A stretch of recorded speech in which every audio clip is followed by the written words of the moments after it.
Mas Naim, pertanyaan pekan lalu tidak ada nggih? Oh, iya siap Mas Agus, iya, iya. Kan lalu Betul itu ya Mas? aman kayaknya mas. Yang tanya saya sendiri malah kemarin. Sampai jamba. Nggak ada yang tanya. Ada satu kemarin kayaknya. Yang dari Qatar itu mas. Oh, tapi sudah Tapi sudah disampaikan kenal semua mas. nggih. Sudah disampaikan semua nggih pertanyaan. Sudah insya Allah mas. Iya, iya. Kalau dari Facebook nggak tahu mas. Kemarin nggak ada laporan dari Mas Agus. Oh, berarti kosong. Nggak ada laporan, biasanya kosong. Iya. Beberapa pekan ngerepoti Mas Naim terus nggih. Nggak apa-apa mas. Iya. Berarti pekan besok ada sibuk ya? Cukup mas. Besok. Nah ini ya. Hanya soalnya sore mas. Ujian jam apa ya? Jam 4 sampai setengah 8 kayaknya. Oh mulainya sore. Oh jeng. Jam pagi tuh. Iya. Dua kali berarti Mas. Dua kali mas. Di Sinaurien mungkin. Oh, masih ada waktu ya.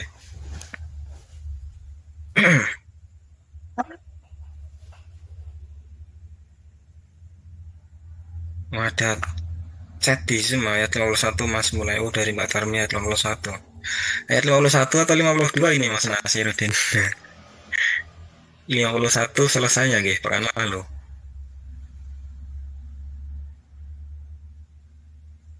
Ini mas Amin. Soalnya pas mau terakhir itu udah gabung. Oh, iya, pekan lalu soalnya pas dadakan itu nggih Zoom-nya mulainya agak terlambat. Iya. Buru-buru. Nggih, nggih. Nggih, ini Ustaz Amir Husni sudah di menunggu, sudah mau bergabung. Saya ACC, monggo bisa dipersiapkan untuk teman-teman semuanya. Bisa dipersiapkan alat tulis dan Al-Qur'annya.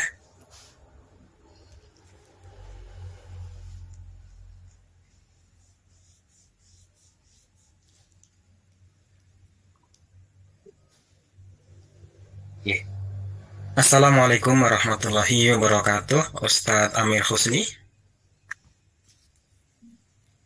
Waalaikumsalam warahmatullahi wabarakatuh. Nggih, alhamdulillah. Bagaimana kabarnya Ustadz Amir dan keluarga di rumah sehat nggih? Ya, alhamdulillah sehat. Alhamdulillah nggih. Sebelum kajian dimulai, izin melaporkan yang tergabung pada Zoom meeting kali ini sudah ada 18 akun Ustadz. Yang dari Korea ada 6 akun, dari Jepang ada 5, dari Taiwan ada satu saudari, dari Hong Kong ada 2 saudari, yang di Finlandia ada 1, yang di Indonesia ada 3 Ustadz. Kemudian ada izin dari Mas Ma'ruf, baru ada acara keluarga di rumah, Mas Ma'ruf di Indonesia nggih, di Sragen. Kemudian ada izin telat bergabung Bu Zulfah yang di Pontianak. Ada kegiatan, insya Allah sebelum jam 8 sudah selesai untuk acaranya mungkin. Ya, demikian laporan dari kami, Ustaz. Insya Allah untuk kajian sudah bisa dimulai, Ustaz. Assalamualaikum warahmatullahi wabarakatuh. Waalaikumsalam warahmatullahi wabarakatuh. Alhamdulillah. Alhamdulillah rabbil alamin. Nahmaduhu wa nastaghfiruh wa na'udzu billahi min shururi anfusina wa min sayyiati a'malina. May yahdihillahu fala mudilla lahu wa may yudlil fala hadiya lahu.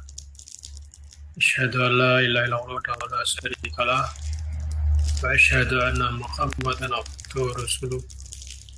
Allahumma sholli ala Muhammad wa ala alihi wa ashabihi ajmain. Alhamdulillahirrahmanirrahim. Atas nikmat Allah Ta'ala kita masih diberi waktu, kesempatan dan juga bisa mengikuti kajian pada malam hari ini. Semuanya tidak lain dan bukan adalah karena nikmat dan Allah Ta'ala. Mudah-mudahan waktu, kesempatan yang Allah berikan pada kita bisa dimanfaatkan dengan sebaik-baiknya dan tentunya bermanfaat untuk diri kita masing-masing. Pada malam hari ini kita akan bahas mengenai apa itu mukmin militan ya.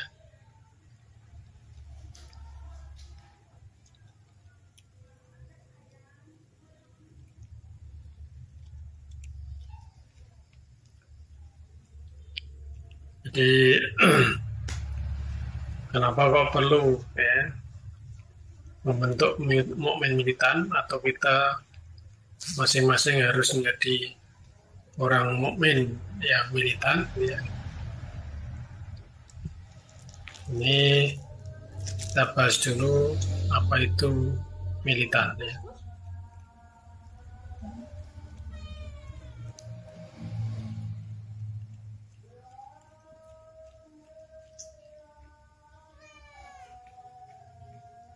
Jadi menurut Kamus Besar Bahasa Indonesia itu yang namanya militan itu kan bersemangat tinggi, penuh gairah ini.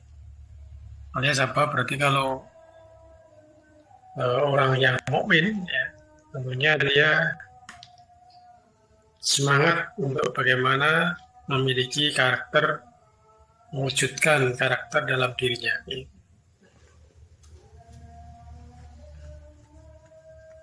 Di dalam menjalani hidup, tentu dia akan semangat di situ. Militan juga berarti orang yang mencintai sesuatu dengan penuh pengabdian. Ya. Jadi kalau orang itu dikatakan militan, maka dia siap rela berkorban, ya. Rela berkorban demi mencapai apa yang dicintai, apa yang diinginkan itu. Ya. Nah, orang beriman, apa yang dia inginkan, apa yang dia tuju, tentunya harus jelas, ya. Nah, kalau sudah jelas tujuannya, ya, yaitu tentunya adalah menjadi orang yang beruntung ya. Maka agar dia beruntung, tentu segala upaya akan dilakukan, dan apa yang dilakukan tersebut ya dilakukan dengan sepenuh hati. Maka seorang yang militan itu tidak kenal menyerah ya, tidak mudah menyerah ya. Maka segala rintangan, segala tantangan yang di depannya maka dia akan hadapi, karena tujuannya yang jelas tadi. Sehingga sesulit apapun hambatan yang ada akan ditempuhnya demi tercapainya tujuan. Maka orang kalau dia dalam hidupnya itu punya tujuan yang jelas, maka dia juga pasti akan punya militansi. Ya. Nah, dalam kehidupan kalau tidak punya tujuan yang jelas, ya militansinya tidak akan muncul.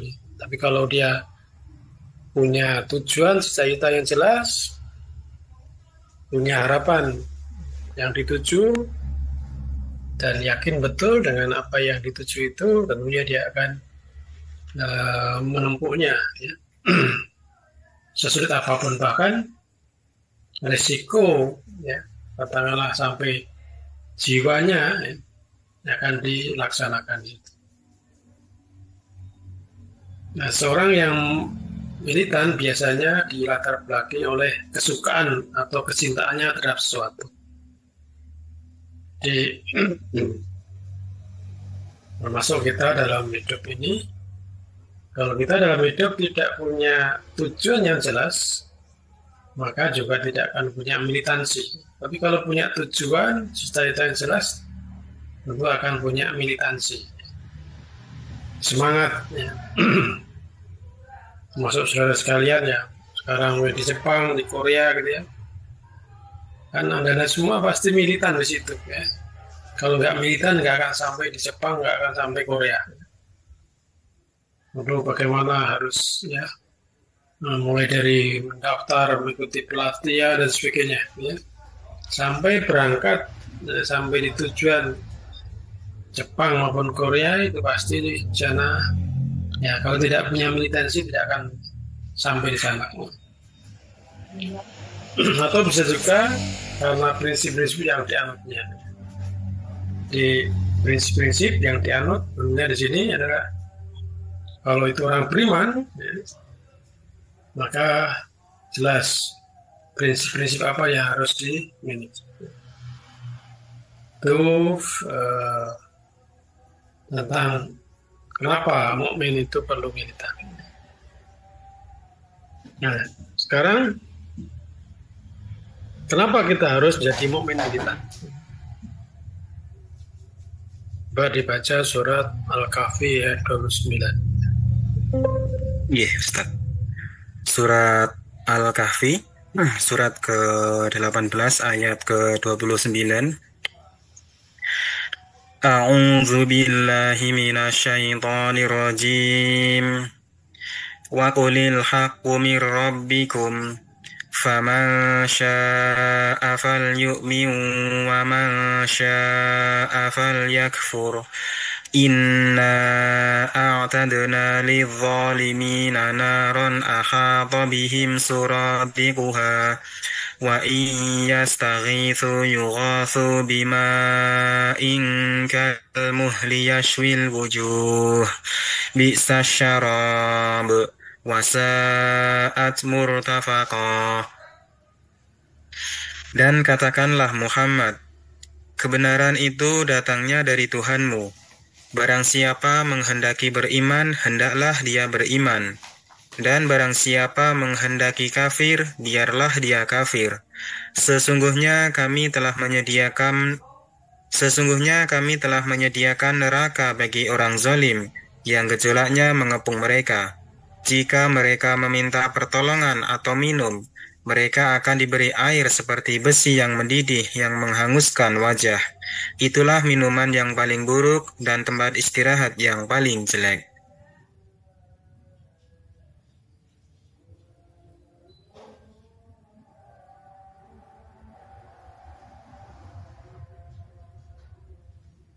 Ya. A'udzu billahi minasyaitonir rajim. Wa qul haqqu mir rabbikum faman syaa'a falyu'min wa man syaa'a falyakfur.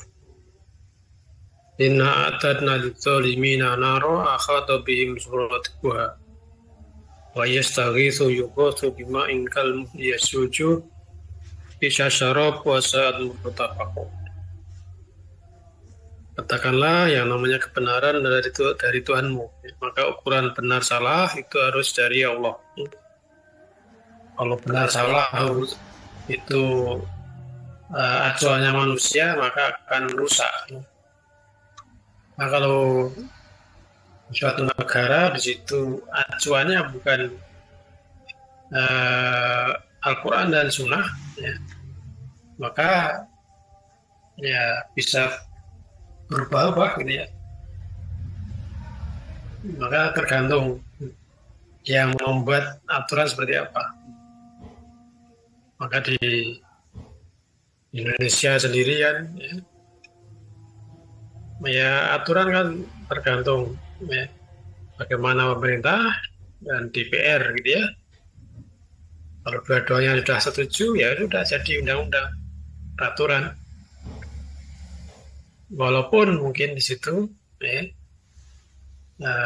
tidak sesuai dengan katakanlah katanya norma-norma. Maka yang namanya kebenaran ya, kalau tidak dikembalikan pada Allah maka akan rusak. Al-haq wa qul haqqu mir rabbikum. Al-haqqu mir rabbikum. Yang namanya kebenaran adalah dari Allah. Maka Al-Quran, kebenaran Al-Quran adalah mutlak. Kalau di luar Al-Quran lah itu sangat tergantung pada manusianya. Nah di situ ya Allah berfirman dan menekan bahwa faman syaa'a falyu'min wa man syaa'a falyakfur. Cara siapa yang beriman silakan beriman, ataupun siapa yang mengkafir juga silakan. Nah, di sini Allah memberikan pada kita kebebasan bahwa menjadi mukmin itu pilihan, ya. Untuk menjadi orang beriman itu pilihan, bukan kewajiban. Allah tidak pernah memaksa kita untuk jadi orang beriman. Maka jangan sampai kita itu semacam jadi orang mukmin kok terpaksa. Tidak ada yang memaksa kita. Maka di situ Allah bebaskan dari kita. Mau beriman silahkan beriman. Kalau mau kafir pun juga silahkan. Tentu masing-masing ada konsekuensinya. Kalau beriman, jelas surga, gitu ya. Kalau kafir, maka di situ inna a'tadna lidzolimina naro akhata bihim suratiqa. Allah telah siapkan inna a'tadna lidzolimin. Allah sudah siapkan, sediakan bagi orang-orang yang zalim, yaitu naro, ya, neraka. Akhata bihim suratiqa, yang di dalamnya gejolaknya itu membakar. Kenapa dikatakan zalim? Ya? Jadi Allah itu sangat menginginkan kita untuk ya selamat, untuk bahagia dunia akhirat. Buktinya apa? Buktinya Allah memberikan ya atau menurunkan, mengirim para nabi dan rasul ya, sebagai penyampai ya wahyu dari Allah. Allah turunkan wahyu melalui malaikat, kemudian disampaikan kepada nabi dan rasul. Di dalamnya adalah Rasulullah Muhammad SAW. Nah, bukti Allah itu sangat menginginkan kita, sangat menghendaki, mengharapkan kita selamat, ya. Maka Allah turunkan Al-Quran diantaranya. Kalau Allah tidak menghendaki, membiarkan manusia biar kamu sesat, ya, tentu Allah tidak akan beri petunjuk di situ. Maka bukti bahwa Allah itu menginginkan kita ya, selamat, bahagia dunia akhirat, maka diantaranya adalah menurunkan ya, Al-Quran, dan di sana ada anjuran, ada tawaran, ya.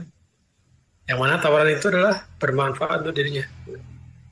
Maka kalau orang itu dikatakan zalim adalah orang yang berbuat kebaikan untuk dirinya tapi tidak mau, itulah orang yang zalim. Jadi melakukan sesuatu yang bermanfaat untuk dirinya apa tidak mau, itulah orang zalim. Maka inna a'tadna lidzolimina naro. Allah sediakan ya, bahwa kalau kamu beriman tentunya surga, bahagia dunia akhirat. Ya. Kalau kamu kafir, ya, ingatlah itu telah termasuk orang-orang yang zalim. Nah, orang zalim Allah sediakan berupa neraka nanti di akhirat, yang gejolaknya mengepung dengan kalau minta minum, ya, bukannya diberi es teh, es jeruk, biar hausnya hilang, tapi malah diberi cairan besi yang mendidih. Bisa dibayangkan kalau dalam kondisi panas demikian rupa, haus demikian rupa, kok malah minum air panas, ya, air yang sangat panas. Maka tentunya akan, ya, bisa dibayangkan lidah kita akan hancur di situ. Jadi bukannya hausnya hilang, tapi malah kesakitan di situ. Nah, di situ kalau dia haus, minta minum, diberi air dari besi yang mendidih. Nah, itulah gambaran yang Allah berikan bahwa di situ Allah memberikan pada kita pilihan dalam hidup ini. Kita ikannya adalah harus memilih, dan Allah memberikan dua pilihan, kita harus memilih salah satu. Apakah itu beriman ataukah kafir? Insya Allah kita semua tidak ada yang memilih kafir. Oh, saya pilih kafir. Insya Allah tidak ada. Buktinya yang kita mau ikut kajian pada malam hari ini. Itu indikasi bahwa kita tidak memilih kafir tadi. Tapi betulkah kita itu beriman? Ya. Betulkah kita beriman? Karena ada orang yang diberi tawaran suruh memilih iman atau kafir, tapi ya, dalam kenyataannya nggak memilih kafir, tapi juga tidak menjadi orang beriman. Jadi istilahnya endak-enduk ya untuk Jawanya. Ya. Jadi kafir juga, tapi juga tidak beriman. Nah, justru ini orang yang tidak punya pendirian ini, tidak punya pilihan yang Allah berikan itu, suruh memilih satu di antara dua, tapi kok malah nggak memilih dua-duanya, ya. Tapi milih pilihan yang lain. Yaitu apa? Kalau kita nggak memilih kafir, tapi tidak betul-betul menjadi mukmin yang militan, hakon mukmin, ya, maka ini bahaya. Ya. Karena orang yang tidak kafir, tidak memilih kafir, tapi dalam kenyataannya, dalam kehidupannya dia tidak betul-betul mukmin, ya, justru resikonya akan lebih berat. Ya. Jadi suruh kafir enggak, tapi juga tidak jadi orang beriman sungguh, ya, dengan sungguh-sungguh. Maka ini perlunya militansi. Perlu untuk menjadi militan yang sungguh-sungguh. Orang yang tidak beriman sungguh-sungguh bisa-bisa jatuh, ya, dalam golongan ketiga, pilihan ketiga, ya, yaitu yang namanya orang munafik. Ya. Di mana orang munafik itu justru resikonya, siksanya lebih berat daripada orang kafir. Kalau tadi inna atatna lidzolimina naro tadi, ya, dengan neraka, ini orang yang munafik, ya, ini nerakanya paling bawah, lebih berat dari orang kafir. Dibuka surat An-Nisa ayat 145. Yes, Ustaz. Surat An-Nisa, surat yang keempat, ayat ke-145. A'udzu billahi minasyaitonir rajim. Innal munafiqina fid darkil asfali minan nari walan tajida lahum nasira. Sungguh, orang-orang munafik itu ditempatkan pada tingkatan yang paling bawah dari neraka, dan kamu tidak akan mendapat seorang penolong pun bagi mereka. Ya. Innal munafiqina fitarkil asfali minan nar. Sungguhnya orang munafik itu akan ditempatkan pada neraka yang paling bawah. Neraka yang lebih bawah. Jadi risiko, ya, siksanya sama-sama disiksa di neraka, tapi lebih berat orang munafik daripada orang kafir. Orang kafir jelas masuk neraka. Nah, orang munafik ini masuk neraka yang paling bawah, lebih rendah, lebih dahsyat siksanya dibanding orang kafir. Maka ini risiko dari orang yang tidak punya pilihan tadi, suruh memilih satu di antara dua, tapi tidak mau memilih dari dua tadi, malah memilih yang lain, menjatuhkan pilihan yang lain, yaitu jadi orang munafik tadi. Maka ini insya Allah kita semua tidak ada yang memilih kafir, tapi betulkah kita mukmin? Ya, maka ini perlunya menjadi mukmin yang militan. Harus betul-betul bersungguh-sungguh mewujudkan bagaimana diri kita itu termasuk orang beriman, tentunya dengan memiliki karakter-karakter orang beriman.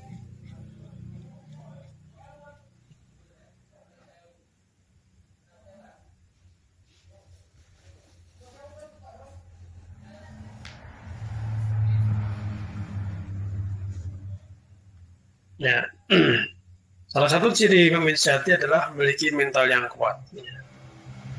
selalu bersemangat menjalani kehidupannya dengan berorientasi pada dunia dan akhirat. Kesedihan tidak pernah lama merundungnya, ya.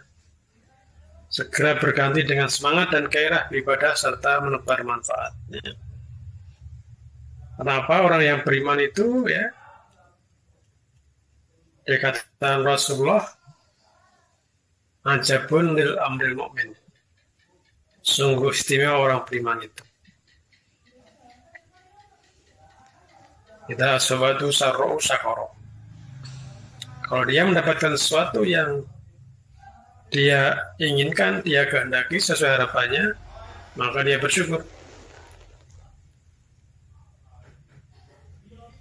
Kita asabatu utarro'u sakoro. Apabila dia mendapatkan sesuatu tidak sesuai harapan, maka dia bersabar. Karena itu orang yang beriman, yang mensati, dia akan senantiasa semangat, ya. Tidak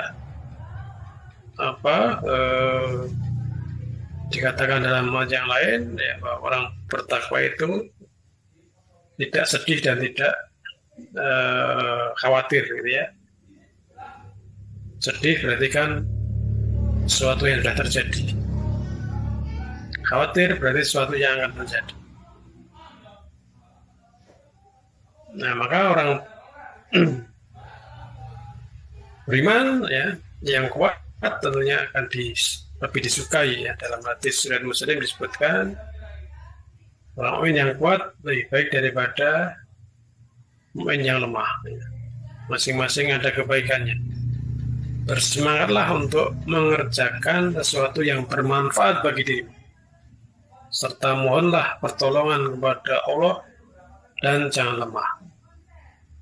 Kalau tertimpa sesuatu, janganlah kamu mengucapkan, seandainya aku berbuat begini, tentu akan menjadi begini dan begitu. Tetapi katakanlah, apa yang telah ditentukan Allah dan apa yang dikehendaknya pasti akan terjadi. Karena kata seandainya itu adalah memberi jalan kepada setan. Maka orang yang beriman selalu berhusnudzon kepada Allah dan yakin betul segala sesuatunya tidak terlepas dari qada dan qadar Allah. Kehendak Allah, ketentuan Allah, dan Allah pasti memberikan yang terbaik. Coba dibaca surat Ali Imran ayat 139. Yeah. Surat Ali Imran, surat yang ketiga ayat ke-139. A'udzu billahi minasyaitonir rajim. Wa la tahinu wa la tahzanu wa antumul a'launa in kuntum mu'minin. Dan janganlah kamu merasa lemah, dan jangan pula bersedih hati, sebab kamu paling tinggi derajatnya jika kamu orang yang beriman. Ya. Wala tahinu wala tahzanu wa antumul a'launa in kuntum mu'minin. Kalau kita orang yang beriman, kalau kita memilih jalan beriman, kita jalan memilih keimanan, janganlah merasa lemah dan merasa sedih hati. Karena itulah orang yang paling tinggi derajatnya. Orang beriman itu adalah orang yang paling tinggi derajatnya di sisi Allah, ya. Maka jangan sampai kita silau dengan, ya, orang-orang dalam tanda petik kalau dunianya, gitu ya. Orang mukmin itu tidak kerumunan. Wah, orang kok punya batas segitu, gitu ya. Mereka kan sudah ada di majalah Forbes, gitu ya. Ada manusia yang terkaya di dunia siapa? 10 orang terkaya, gitu ya. Nah, bagi orang beriman tentunya tidak akan silau, gitu ya. Sebagaimana dulu Korun, ya, Korun yang demikian, ya, hartanya kunci-kuncinya itu dibawa oleh orang yang kuat, di situ tidak apa ya apa karena saking banyaknya kuncinya itu, saking banyaknya hartanya gitu, maka tidak sedikit orang yang akhirnya kesengsem ya, terkesima, ingin seperti Qarun. Wah, alangkah indahnya, alangkah bahagianya kalau seperti Qarun. Tapi orang-orang yang berpengetahuan dikatakan celaka di situ. Maka di situ ya, kalau kita termasuk orang beriman, ingatlah itu adalah nikmat yang luar biasa, dan tentunya tidak jangan sampai membuat minder di situ. Ya. Jangan bersedia, jangan merasa lemah. Kemudian surat Al-A'raf ayat 35. Surat Al-A'raf, surat yang ke-7 ayat ke-35. A'udzu billahi minasyaitonir rajim. Ya bani Adam imma ya'tiyannakum rusulun minkum yaqussuna 'alaikum ayati famanittaqa wa aslaha fala khaufun 'alaihim wala hum yahzanun. Wahai anak cucu Adam, jika datang kepadamu rasul-rasul dari kalanganmu sendiri yang menceritakan ayat-ayatku kepadamu, maka barang siapa bertakwa dan mengadakan perbaikan, maka tidak ada rasa takut pada mereka, dan mereka tidak bersedih hati. Ya, orang yang beriman kemudian beramal soleh, ya, itulah orang bertakwa. Ya. Iman dan amal soleh tentunya tidak bisa dipisahkan. Maka di situ Allah berfirman, "A'udzubillahi minasyaitonir rajim. Ya bani Adam, imma ya'tiyannakum rusulun minkum yaqussuna 'alaikum ayati." Wahai Adam, jika datang kepadamu rasul-rasul ya, yang membacakan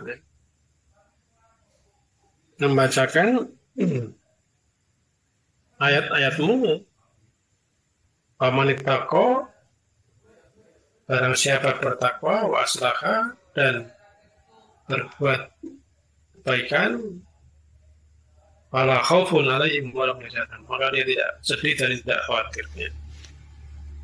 Itu orang yang betul-betul kalau dia beriman ya, dan beramal soleh, yaitu orang bertakwa, maka dia tidak akan sedih dan tidak khawatir. Kenapa? Semuanya jadi kalau dia mendapatkan sesuatu yang dia sukai, dia bersyukur. Dan sebaliknya kalau dia mendapatkan sesuatu yang dia tidak sukai, maka dia sabar. Kalau orang yang beriman, ya, itulah dikatakan orang yang paling mulia dan akan ditempatkan di surga Al-Ta'ala.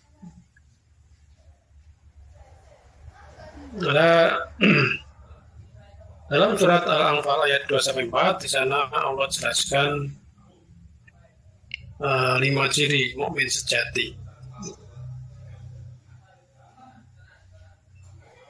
Yang dibaca surat Al-Anfal ayat 2-4.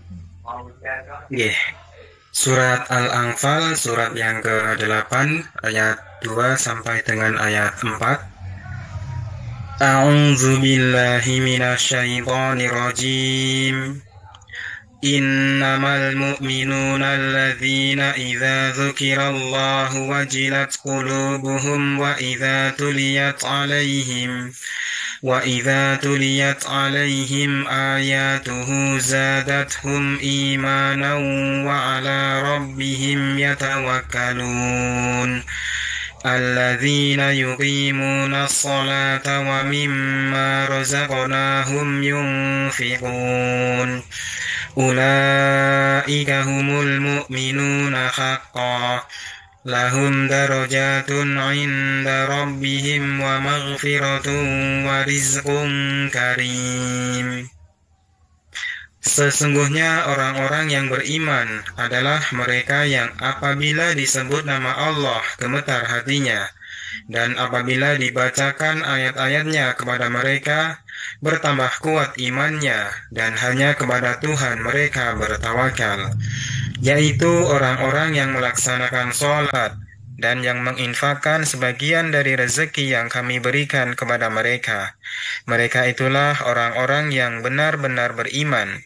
Mereka akan memperoleh derajat tinggi di sisi Tuhannya, dan ampunan serta rezeki atau nikmat yang mulia.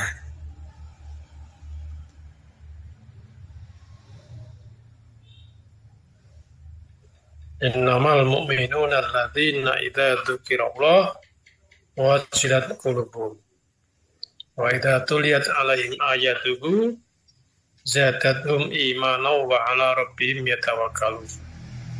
Alladzina yuqimunas sholata wa mimma razaqnahum yunfiqun. Ulaika humul mu'minuna haqqan lahum darajatun 'inda rabbihim wa maghfiratun wa rizqun karim. Bahwa yang namanya innama hanya saja, ya, tidak lain dan tidak bukan, ya. Yang namanya orang beriman itu innamal mu'minuna alladzina idza dzukirallah, apabila disebut, ya, atau apabila, ya, ingat pada Allah, wajilat qulubuhum, ya, maka akan ada getarannya. Maka wajilat qulubuhum di sini, ya, yang pertama itu berarti, ya, bergetar hati, ya, ketika disebut nama Allah. Jadi frekuensinya nyambung, ya. Alias, ya, kalau radio itu kan kenapa kok bisa bunyi gitu, ya, karena frekuensinya sama, ya. Nah ini juga kalau, ya, Allah disebut, ya,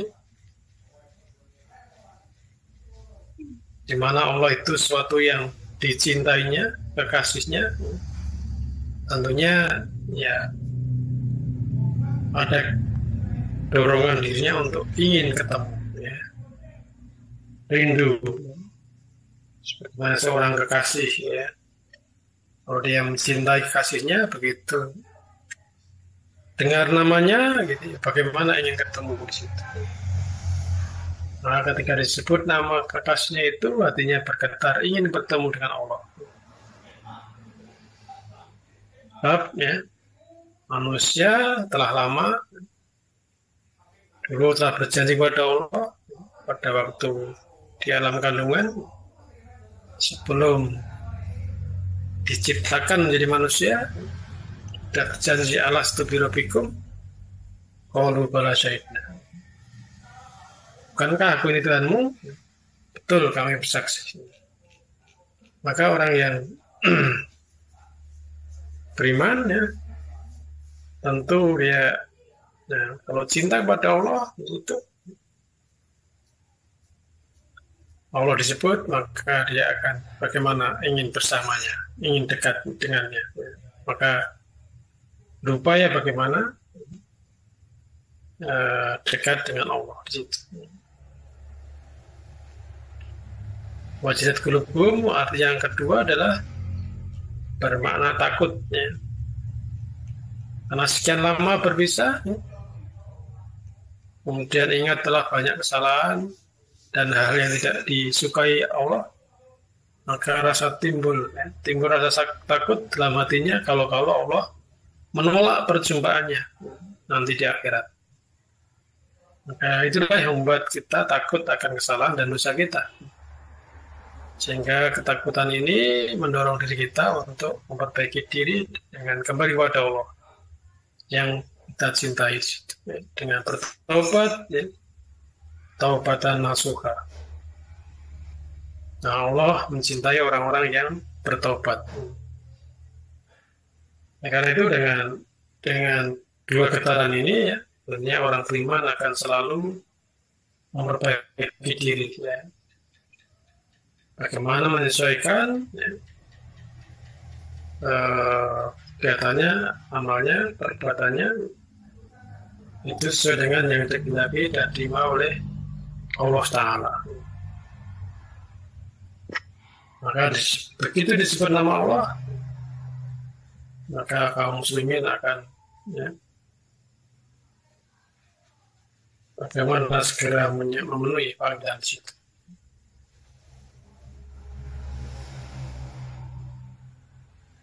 Kemudian yang kedua, zadatul iman.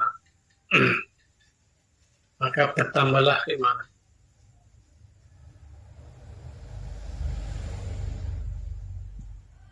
Ada dua bentuk ayat Allah, yaitu ayat kauliyah dan kauniyah. Semua ini adalah ayat-ayat yang menunjukkan keagungan, kemuliaan, dan kebesaran Allah. Maka Al-Quran sudah seharusnya kita mengerti isinya, kemudian kita pahami maknanya dan kita amalkan isinya. Ya. Dari itu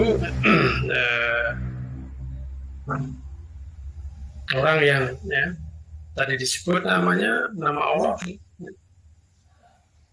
Dzikrullahi wajilat qulubuhum wa idza tuliyat alaihim ayatuhu.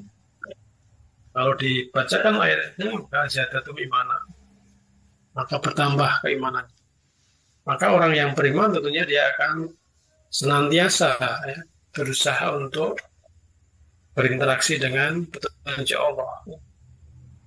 Nah, supaya iman kita itu kuat, ya, maka hendaklah ya banyak berinteraksi dengan Allah, yaitu dengan Al-Quran. Kita dalam hidup ini kan banyak sekali informasi yang masuk pada diri kita. Ya. Dari yang kita baca, yang kita dengar, yang kita lihat, itu semuanya masuk dalam diri kita. Nah, informasi yang masuk dalam diri kita itu apakah bermanfaat atau tidak? Kalau bermanfaat, maka akan menyehatkan diri kita, menyehatkan iman kita. Tapi kalau informasi itu tidak bermanfaat, justru akan menjadi penyakit. Ya. Ibaratnya kalau ya makanan itu kalau nggak berguna jadi sampah. Sampah itu kalau nggak dibersihkan menjadi penyakit di situ. Nah, demikianlah iman kita agar sehat tentunya perlu informasi yang bermanfaat. Nah, informasi yang bermanfaat adalah dari tunjuk Allah, yaitu Al-Quran. Maka orang beriman tentunya dia akan senang ya, mendapatkan informasi dari Allah, maka dia suka berinteraksi dengan Al-Quran tadi. Nah, dengan berinteraksi Al-Quran itu maka akan meningkatkan imannya, menguatkan imannya. Janji-janji Allah seperti apa, ya. Sifat-sifat orang beriman seperti apa, maka dia akan ikuti di situ. Kalau kita ingin jadi orang beriman tapi tidak tahu bagaimana karakter orang beriman, bagaimana kita akan berusaha menjadi orang beriman. Kalau kita ingin menjadi orang bertakwa tapi tidak tahu bagaimana karakter orang bertakwa, tentu kita tidak akan ya, berusaha ke sana. Dengan memperbanyak informasi tadi ya, yang berasal dari Allah, maka akan meningkatkan zakatul iman, meningkatkan iman kita. Dengan iman yang kuat, maka semangat, ya, militansi tadi juga akan tumbuh.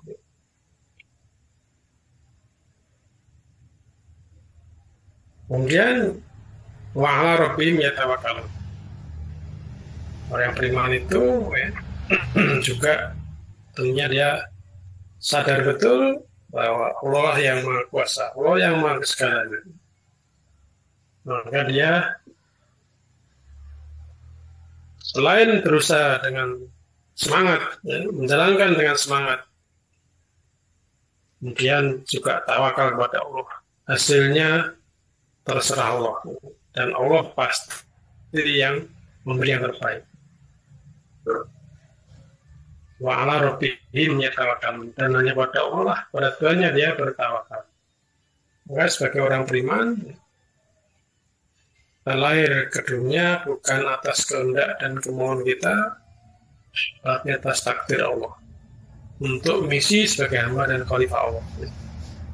Maka kedua misi ini harus kita jalani dengan sebaik-baiknya,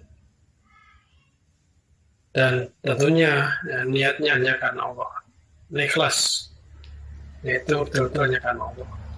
Tanpa ikhlas ya akan sia-sia dalam bekerja, dalam bertindak.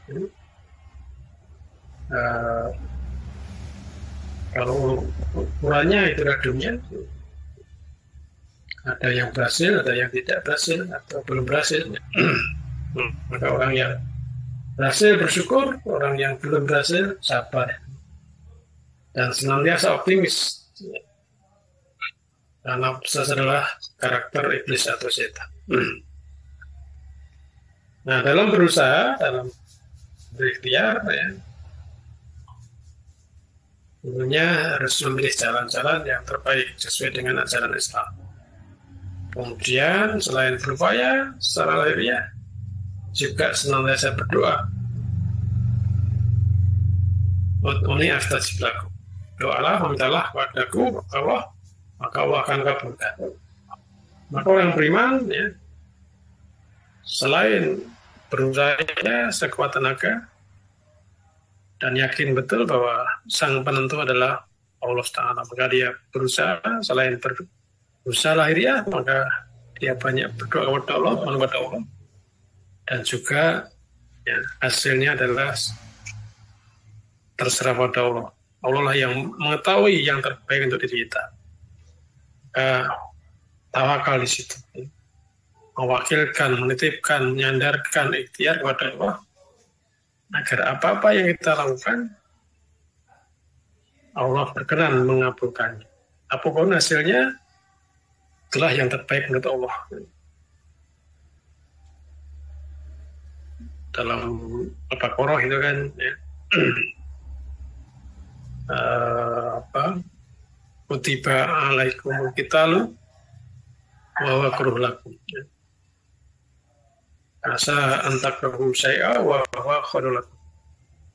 Wa asa antuhibbu syai'a wa huwa syarrul lakum. Wallahu ya'lamu wa antum la ta'lamun. Telah wajibkan kepada kamu berperang, di mana perang itu ya, tentunya orang tidak suka. Ya. Jadi boleh jadi apa yang tidak kamu sukai itu baik bagi kamu. Sebaliknya, sa'an tuhibbu syai'a wa syarrul lakum. Jadi apa yang kamu sukai justru tidak baik bagi kamu. Maka kalau sudah berusaha dan tawakal pada Allah, hasil yang terbaik adalah dari Allah. Maka kalau hasil tersebut sesuai harapan, ya bersyukur. Kalau tidak sesuai harapan, maka dia sabar. Maka orang yang bertawakal maka dicukupkan kebutuhannya. Wa mayatawakkal 'ala Allah fa huwa hasbuh. Barang siapa yang bertawakal kepada Allah, maka Allah akan mencukupkan keperluannya, mencukupkan kebutuhannya. Jadi kalau kita bersandar kepada Allah, ya Allah akan cukupkan. Kalau orang sudah cukup berarti mau kurang apa lagi? Jadi cukup itu tidak harus banyak atau sedikit, ya. Banyak walaupun ya kadang begitu banyak tapi tidak merasa cukup, yaitu orang yang tidak tawakal kepada Allah.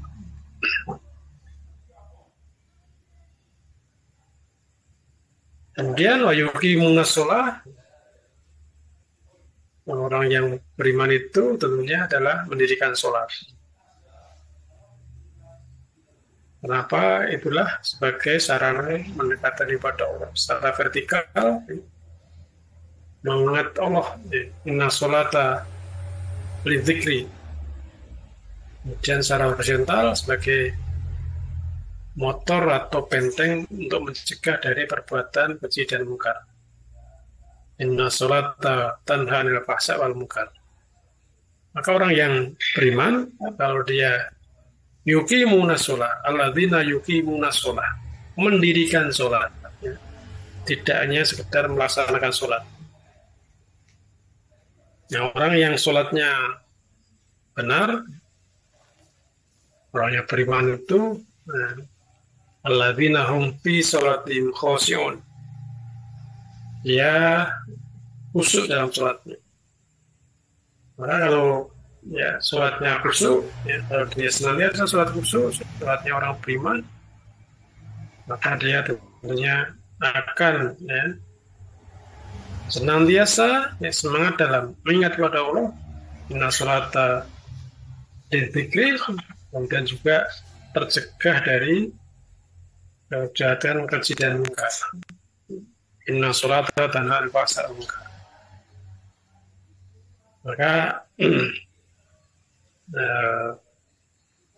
orang yang beriman yang mendirikan sholat, ya, dia dalam mendirikan sholat maka dia akan tercegah, terhindar dari perbuatan keji dan munkar. Karena itu, ya, yang namanya sholat yang benar, orang yang beriman, yang namanya sholat yang beriman, lagi, dia adalah sholat dengan khusyuk. Orang yang betul-betul senantiasa sholat khusyuk, ya adalah orang beriman, maka dia dalam kehidupannya akan terjaga, terbentengi dari perbuatan keji dan munkar. Kemudian ciri yang kelima adalah wa mimma razaqnahum yunfiqun, dan menafkahkan sebagian rezeki yang Allah berikan. Orang yang beriman sadar betul bahwa apa yang dimilikinya ya, di dunia ini, apa yang diterimanya di dunia ini, hakikatnya adalah titipan dari Allah. Titipan dari Allah. Bahwa sebagian ya, wa mimma razaqnahum yunfiqun, ya, dari sebagian harta itu adalah miliknya yang berhak. Orang yang beriman tentunya dia akan menunaikan zakat dengan senang hati. Nah, rezeki yang Allah berikan kepada kita adalah milik Allah. Kita hanya diberi amanah atau titipan untuk menggunakan. Karena diberi titipan, ya tentunya amanah atau titipan itu bagaimana kita menunaikan dengan sebaik-baiknya. Ya. Karena orang yang beriman itu juga walladzina hum li amanatihim wa ahdihim ra'un. Yaitu orang-orang yang menunaikan ya, janji dan amanah yang ada padanya.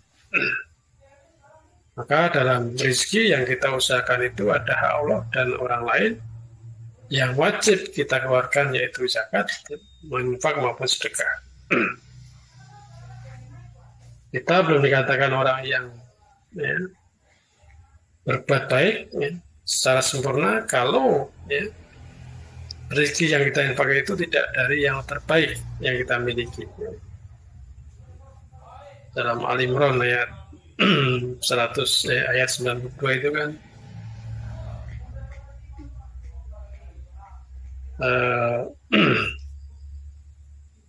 kita tidak dikatakan orang yang ya,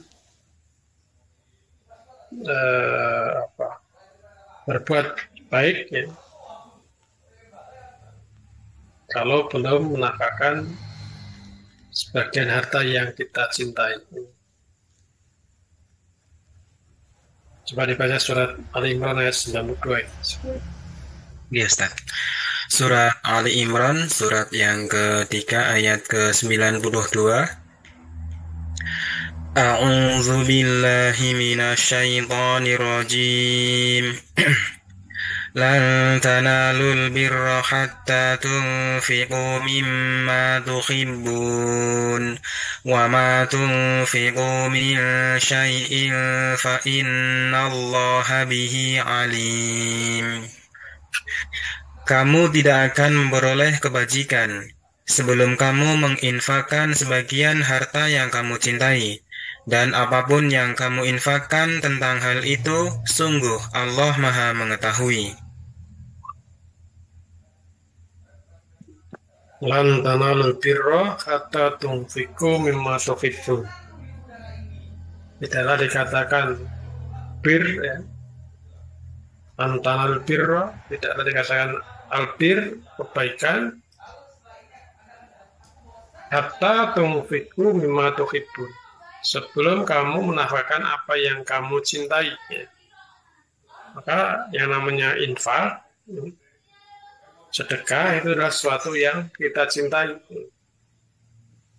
Kalau kita sudah nggak butuh, ya, nggak suka, kalau diinfakkan ya nggak ada nilainya. Nah, yang namanya infak, ya, infak yang sebenarnya adalah menginfakkan apa yang kita cintai.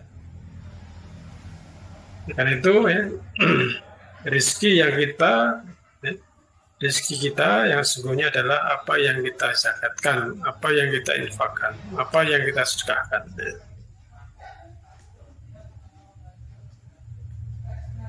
Dalam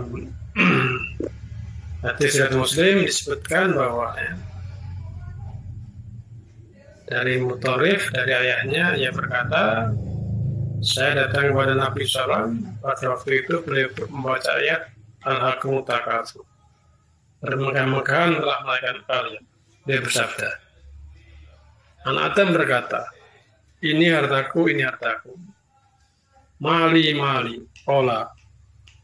Wahal laka ya ibna Adama min malika illa ma akalta wa afnaita aw lapista wa aplaita aw tasaddaqta wa amdaita. Adam,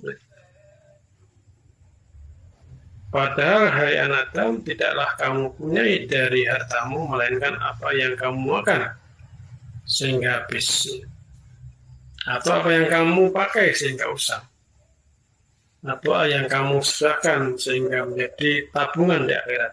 Itulah sesungguhnya harta kita. Harta sesungguhnya adalah satu yang kita makan tidak habis, atau yang kita pakai sampai usang, kemudian apa yang kita sedekahkan. Maka orang yang beriman maka dia akan wa mimma razaqnahum yunfiqun. Karena itu ya, orang yang beriman ya senantiasa ya menafkahkan ulaika humul munafaqun lahum darajatun inda rabbihim wa maghfiratun min rizqin karim. Itulah orang-orang yang mukmin sebenarnya, maka dia akan beroleh derajat yang tinggi di sisi Allah dan mendapat ampunan serta rezeki yang mulia. Maka orang yang beriman, yang sejati, hakon mukmin, maka dia akan diangkat derajatnya oleh Allah. Kemudian mendapatkan ampunan, dan yang ketiga mendapatkan rezeki yang itulah saudara sekalian ya, di antara ciri mukmin sejati ya. Maka sekali lagi orang menjadi orang beriman itu adalah pilihan. Nah, insya Allah kita tidak ada yang memilih kafir, tapi betulkah kita itu beriman?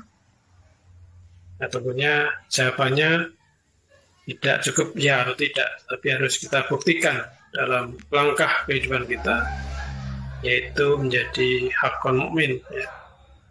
Di antaranya tadi adalah innamal mu'minuna alladzina idza dzukirallah wajilat qulubuhum wa idza tuliyat 'alaihim ayatuhu zadatuhum imanan wa 'ala rabbihim yatawakkalun.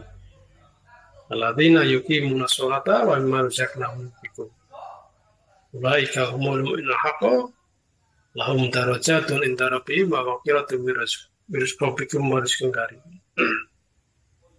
Yaitu untuk mengingatkan kita semua ya. Jadi kalau kita ingin jadi orang yang beruntung, tentunya adalah orang beriman. Nah, supaya kita termasuk orang beriman, tentunya berupaya tadi memiliki karakter, memiliki ciri-ciri orang yang beriman. Ya demikian, mudah-mudahan bermanfaat untuk kita. Waktu saya kembalikan kepada Mas Ain. Alhamdulillah, terima kasih Ustadz Amir Husni untuk tausiah pada malam hari ini terkait dengan tema yakni mukmin militan. Masih ada beberapa menit waktu ke depan. Mungkin barangkali ada saudara-saudari yang mau bertanya secara langsung, bisa diaktifkan voice-nya, monggo silahkan.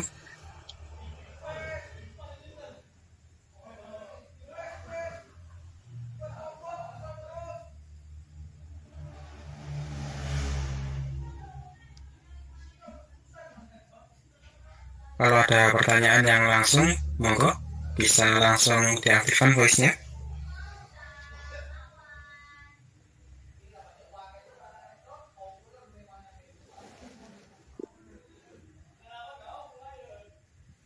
Mungkin belum ada. Mungkin dari saya Ustadz. Untuk kita yang kajiannya selalu lewat online, mungkin masih ada sedikit rasa malas atau agak berat, namun juga akhirnya juga bergabung dengan kajian online seperti ini. Apakah yang demikian itu juga belum dikatakan dengan mukmin yang militan, yakni yang bersemangat tinggi atau penuh gairah, Ustaz? Ada rasa malas, namun ujung-ujungnya juga bergabung, mungkin niatnya juga karena kewajiban atau belum secara kebutuhan secara mandiri itu, Ustaz. Tadi di depan dijelaskan apa itu militan. Di orang itu militan biasanya kalau punya tujuan yang jelas. Kalau punya tujuan yang jelas. Jadi apa yang mau kita cari, mau kita raih itu jelas. Nah, kalau tujuannya jelas, insya Allah kita akan semangat. Nah, kalau yang di Korea, yang di Jepang itu kan, kenapa semangat? Tujuannya jelas, dapat uang banyak. Udah di situ gitu ya. Sehingga walaupun harus mengikuti pelatihan, seleksi dan sebagainya, semangat di situ, karena ada harapan, yaitu jelas tadi, harapannya adalah dapat uang, Nah kita juga dengan kita menempuh beriman itu apa? Harapan kita apa? Dengan ngaji itu harapan kita apa? Tujuan kita apa? Maka orang yang beriman, orang yang bertakwa, orang yang beriman itu pasti kan yakin bahwa dalam surat Al-Hasr gitu ya. Ya ayyuhalladzina amanu taqullaha wal tanzur nafsum ma qaddamat lighad wattaqullah innallaha khabirum bima ta'mal. Orang beriman bertakwa kepada Allah dan dalam memperhatikan apa yang sudah kamu siapkan untuk hari esok. Nah, apa hari esok yang harus disiapkan? Tentunya adalah amal soleh. Apa itu amal soleh? Kemarin sudah kita bahas. Segala sesuatu dikatakan termasuk kategori amal soleh kalau memenuhi minimal dua hal. Satu, ikhlas. Yang kedua, sesuai dengan syariat Islam. Maka kalau kita masuk ngaji seperti ini, motivasinya apa? Tujuannya apa? Maka harus jelas dulu. Kalau selama tujuan kita ngaji, selama gabung seperti ini nggak jelas, ya tidak semangat. Maka di situ harus selalu taskhihun niat bahwa saya ngaji karena Allah. Kenapa ngaji karena Allah? Ya jelas Allah perintahkan. Duru ma kita berdarah. Ikutlah berdarah dengan Al-Quran. Bagaimana kita akan mengikuti Al-Quran kalau kita tidak tahu? Bagaimana kita akan selamat kalau tidak mengetahui apa yang diwasiatkan oleh Rasulullah? Allah sudah meninggalkan, mewasiatkan dua perkara. Barang siapa berpegang teguh pada dua perkara itu, maka dia tidak akan sesat selama-lamanya. Maka kenapa kita malas? Biasanya karena tidak jelas tujuannya.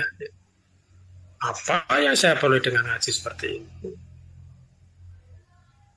Dan tidak hanya ngaji, yang lain-lain pun termasuk mungkin kita sholat, ya mulai sholat sunnah, itu mungkin kalau jelas tidak yakin dengan janji Allah dan Rasul, ya, atau bahkan tidak ingin, gitu ya.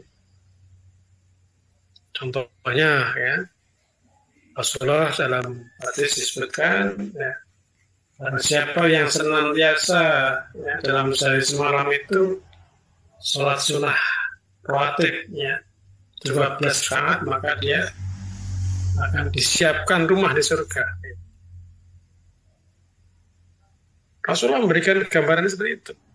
Siapa yang ingin dibuatkan rumah di surga, ingin punya rumah di surga, maka dia senantiasa ya,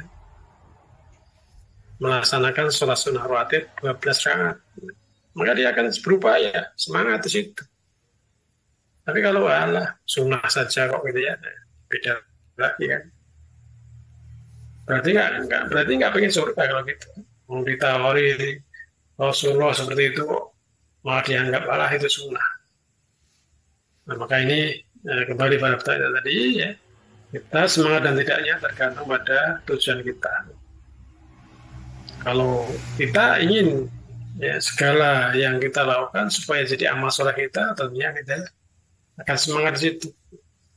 Oh, dengan ngaji, walaupun secara online, ya, karena di situ yang kita kaji adalah ya Al-Quran dan hadis, gitu ya. Mengingatkan kita semua untuk pada firman Allah dan hadis Rasulullah tadi. Maka dia, oh saya ngaji karena yang dapat itu Allah. Tujuan saya ngaji ya hanya karena Allah, bukan karena nanti dipanggil Mas Amin atau apa di absen dan sebagainya, bukan. Tapi karena Allah tadi, maka dia qul inna sholati wa nusuki wa mahyaya wa mamati lillahi alamin. Orang yang ikhlas maka tidak akan bisa diganggu oleh setan. Salah satu godaan setan adalah melalui kemalasan. Maka Rasulullah pernah menyampaikan ya, nikmatani maghbunun ala nas as-sihhata wal wuruk. Dua nikmat besar manusia sering tertipu ya. Yaitu apa? Sehat dan waktu luang. Sehat tapi tidak punya waktu luang ya. Jadi mau ngaji, mau ibadah seolah nggak ada waktu di situ. Sehingga walaupun sehat tidak menjadi amal solehnya. Nah, sebenarnya ada kalanya punya waktu luang tapi sakit. Ya, orang kalau sakit kan waktunya banyak gitu. Karena sakit ya akhirnya juga malas juga. Maka kalau misalnya ya pasien saja tidak bisa mulai, apalagi pas sakit ya. Kalau sakit itu kan merasakan sakit kan berat semua. Nah, setelah berat sakit akhirnya juga tidak akan melaksanakan bagi sholat sunnah kan.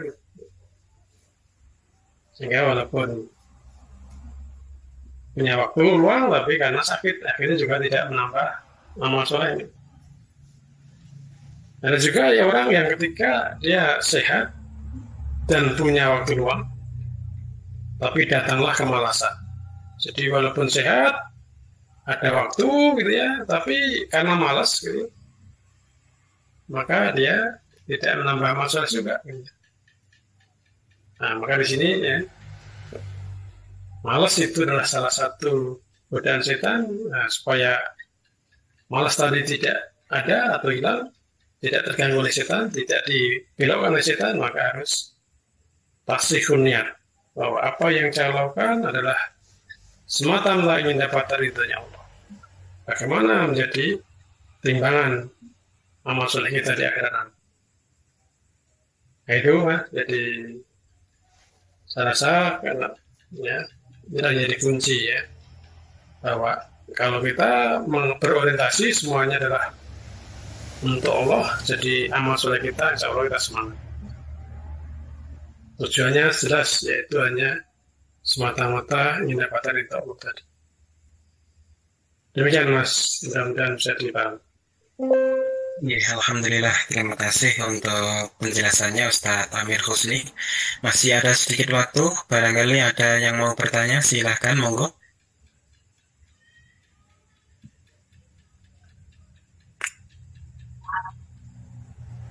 Ya, Pak Suwarno, silahkan. Assalamualaikum warahmatullahi wabarakatuh, Pak Ustadz. Waalaikumsalam warahmatullahi wabarakatuh. Baik, Pak Warno. Kita setelah sholat fardu itu cuma membaca zikir-zikir saja, tidak berdoa. Itu apa menyalahi sunnah, Ustadz? Itu aja. Assalamualaikum warahmatullahi wabarakatuh. Waalaikumsalam.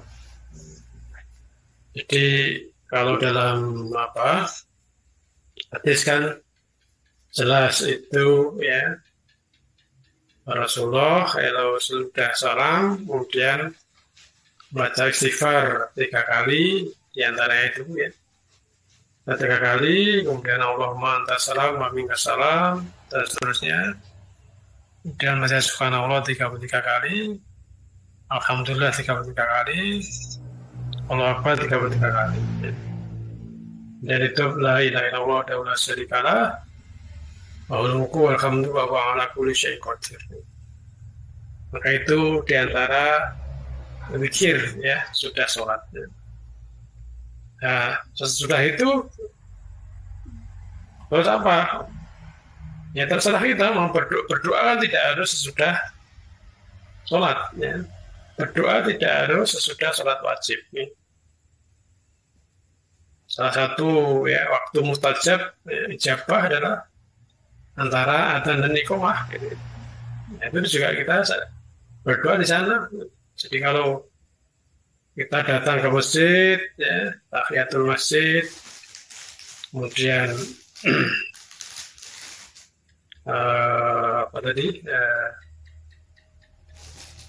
berdoa gitu ya. Nah di situ di antara adzan dan iqamah termasuk waktu yang ijabah gitu ya. Kemudian nanti kita sholat wajib, setelah sholat wajib membaca dzikir tadi, kemudian tidak berdoa ya nggak apa-apa. Jadi tidak ada keharusan bahwa setelah dzikir harus berdoa. Tapi di antara waktu-waktu ijabah yaitu sholat di antara iqamah dan adzan tadi itu juga waktu ijabah. Jadi tidak harus ya Pak Warno ya, tidak harus berdoa, tapi monggo saja. Mau berdoa juga silahkan. Demikian Pak Warno.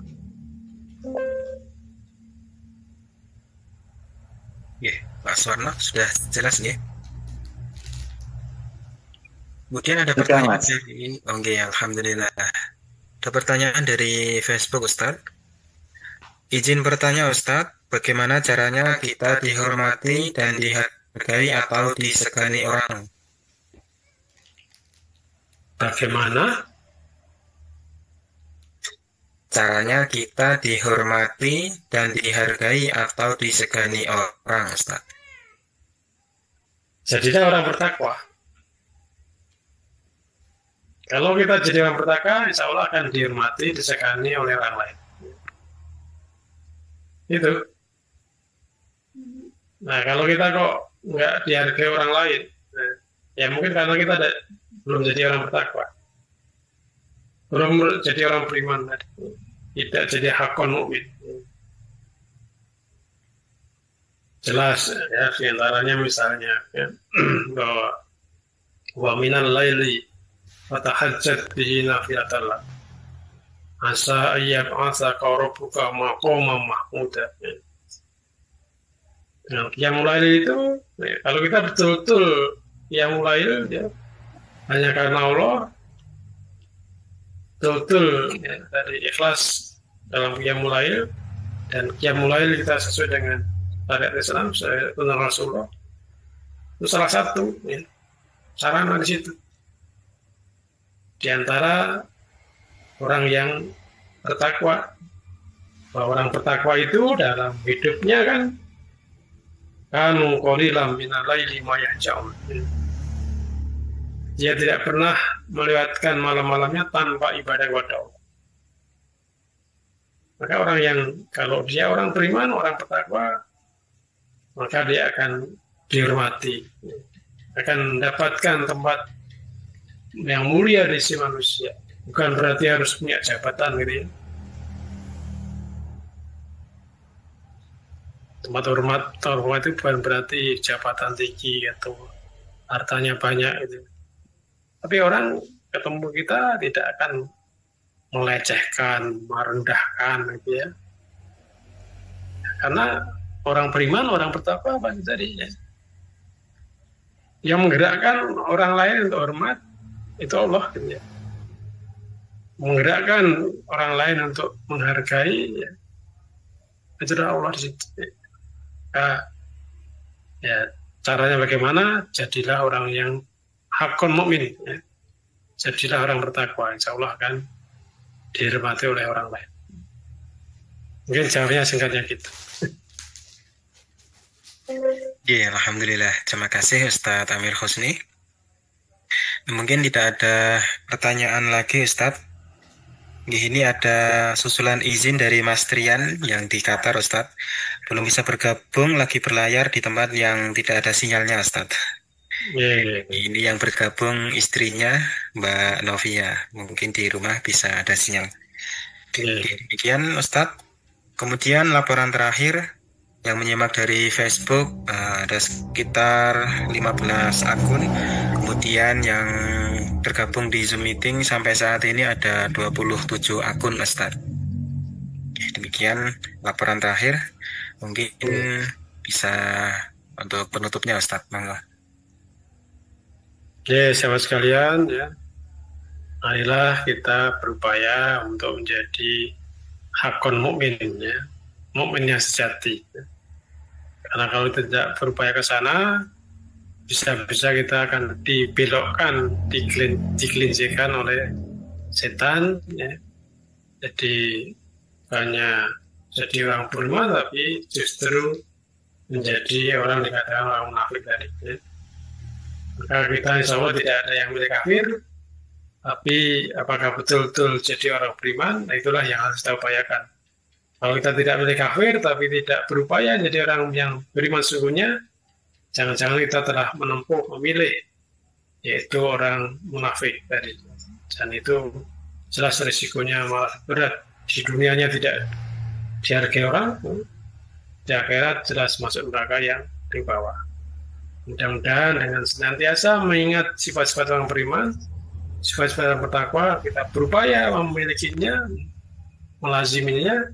Insya Allah itulah janji Allah atau perintah Allah, wala tamutunna illa wa antum muslimun, bisa kita raih hingga akhirat kita masuk orang-orang yang Allah janjikan, yaitu penghuni surga. Ya demikian, mudah-mudahan dengan senantiasa berupaya berdoa kepada Allah, mudah-mudahan kita termasuk orang yang hakon mukmin. Assalamualaikum warahmatullahi wabarakatuh. Waalaikumsalam warahmatullahi wabarakatuh. Ya, alhamdulillah. Terima kasih Ustadz Amir Husni atas tausiahnya pada malam hari ini yang membawakan tema yakni mukmin militan. Semoga apa yang disampaikan bisa menambah keimanan dan ketakwaan kita kepada Allah Subhanahu wa taala dan bisa kita aplikasikan di kehidupan sehari-hari. Banyak kurangnya saya mohon maaf. Untuk kajian malam hari ini akan kami akhiri. Mari kita tutup dengan bacaan hamdalah dan doa kafaratul majelis bersama-sama. Alhamdulillahirabbil alamin. Subhanakallahumma wa bihamdika asyhadu an la ilaha illa anta astaghfiruka wa atubu ilaik. Wabillahi taufiq wal hidayah. Wassalamualaikum warahmatullahi wabarakatuh. Waalaikumsalam warahmatullahi wabarakatuh.